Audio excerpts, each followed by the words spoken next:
Kemudian ditemani mahram bagi perempuan. Maksudnya itu kalau perempuan yang pergi umrah, ya, dan perempuan ini masih muda, masih produktif, maka sebaiknya memang itu ditemani oleh suaminya.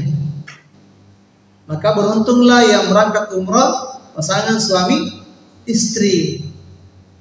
Pertanyaannya, kalau misalnya tidak ditemani suami, apakah umrahnya sah? Umrahnya sah.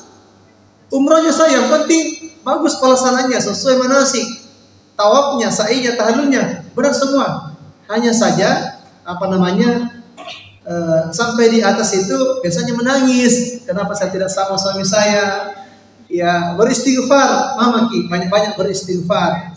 Ada rasa-rasa penyesalan begitu ya. Sama-sama berusaha, sama-sama cari duit, ngumpul-ngumpul duit. Ternyata hanya satu yang berangkat. Ada selalu penyesalan.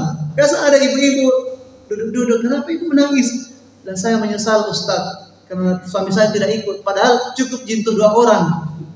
Ya. Kenapa suaminya tidak ikut? Suami saya tidak mau. Belum terbuka hatinya, minta didoakan Ustaz. Iya, jadi ada juga itu tidak berangkat suaminya karena suaminya belum siap. Ditanya suaminya setelah pulang, kenapa bapak tidak mau pergi umrah? Bilang sebenarnya di bayangan saya itu pergi umrah itu orang bersih, orang suci, orang yang bertobat. Nah, saya masih banyak dosa Ustaz. Padahal tidak begitu Bapak Ibu sekalian. Orang pergi umrah itu adalah orang yang banyak dosa supaya diampuni di atas. Jadi orang yang pergi umrah itu, kita mau pergi umrah jangan menunggu bersih dari dosa. Memang kita dianjurkan bertobat, beristighfar, tapi kan belum sempurna. Tapi kalau kita di depan Ka'bah menangis-menangis di hadapan Allah, banyak tobat beristighfar di atas, bagaimana Allah tidak mengampuni? Allah akan bersihkan kita di atas. Kalau di sini belum terlalu bersih kita, belum terlalu suci kita dari dosa, Allah akan membersihkan kita di atas. Pernah ada yang mendaftar, Ustaz, sebenarnya ini saya takut pergi umrah.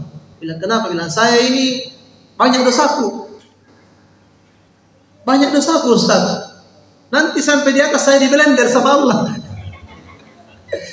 Nanti saya tidak bisa mencium Ka'bah. Nanti saya tidak bisa dekat-dekat di situ. Nanti saya tidak bisa melihat Ka'bah. Karena banyak sekali dosaku.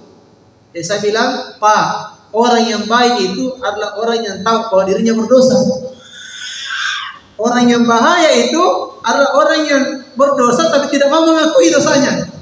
Kalau seperti kita itu orang baik karena merasa ada dosa, dan kalau merasa ada dosa berarti ada usaha untuk meninggalkan dosa itu. Pasti ada usaha karena kita tahu saya berdosa, maka ada usaha untuk meninggalkan dosa itu. Sekarang mendaftar bagi umrah. Iya, mendaftar bagi umrah, insyaallah. Ya, asalkan kita banyak-banyak bertobat, beristighfar di sini, banyak-banyak berdoa, ya Allah, sampaikan saya ke tanah suci. Saya ingin bertobat dengan tobat sungguh-sungguh di atas. Akhirnya mendaftar suami istri. Berangkat umrah, ada tadi videonya yang baju-baju batik itu. Pergi umrah. Apa sampai di atas, orang yang paling bersemangat pergi ke masjid dia. Tidak mau ketinggalan. 1 jam sebelum waktu sholat ada di masjid. Setiap pulang dari masjid, dia selalu melapor ke saya. Ustaz, datang lagi saya mencium Hajar Aswad. Berapa kali lagi mencium Hajar Aswad? Bilang 4 kali, Bang. Nah, saya ini, belum sempat mencium Hajar Aswad, dia sudah melapor 4 kali. Nah, saya ini paling bersemangat di atas. Jadi, jangan maki karena bila merasa banyak dosa. Insya Allah yang penting kita tugas menyesal, berusaha meninggalkan dosa itu, berjanji untuk tidak mengulanginya dan memperbaiki ibadah-ibadah yang kita mampu. Itu saja.